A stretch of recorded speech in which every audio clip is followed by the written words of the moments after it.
there was young magicians that you could follow and follow them up into the competition? Well,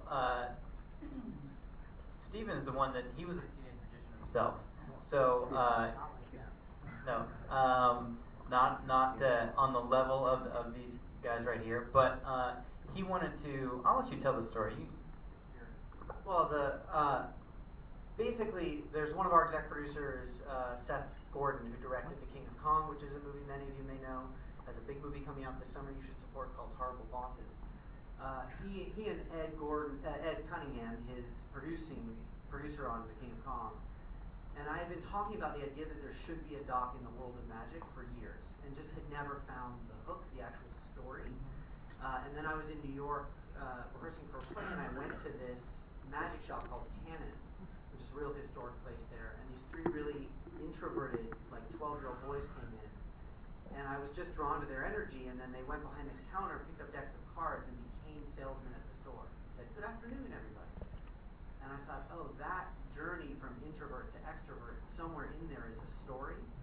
And I walked outside and called Seth and Ed, and they loved the idea that kids were the hook. So we met when I got back to LA, and the first name for director on all of our list was Clay, and he's the one who came and said, "That's great, it's a great world, they're great characters, but the movie really needs to be about coming of age." And so that's how we sort of dove in. I have a question for Haroki. What was it like performing in front of people after practicing by yourself for so long, and then having to perform in front, like your first performance in front of people being a competition, and then going to the Magic Castle? Everybody got a question?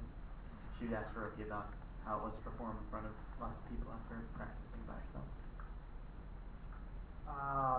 Absolutely. Before my show, I'm always a little bit nervous because I practice a lot, like a 10, sometimes 8-hour to 10-hour a day.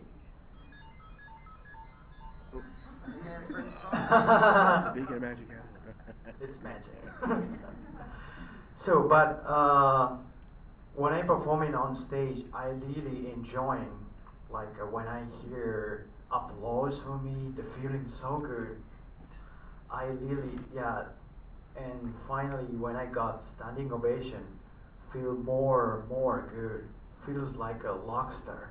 Yeah, you know. That's why I love magic. He was so focused at the competition. It was hard to steal Haroki away for a moment to talk to the camera, because every time we tried to grab him, he'd just be like, and he was locked in.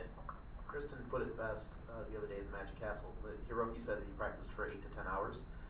What's your analogy on soccer? You know, if you talk to someone and say, yeah, I practice soccer for 4 hours a day, we all can understand. Okay, you ran up and down the soccer field for 4 hours a day. You got to be kind of tired. But when we say we practiced for 10 hours a day, you guys have no idea what that 10 hours of practice entails. Do it again, do it again, do it again. By the end of the day, our hands have run that soccer field 5,000 times. You know, if you can say that. Oh, I mean, the whole necessarily, the art is to hide the art, so people don't understand all that's going in behind it.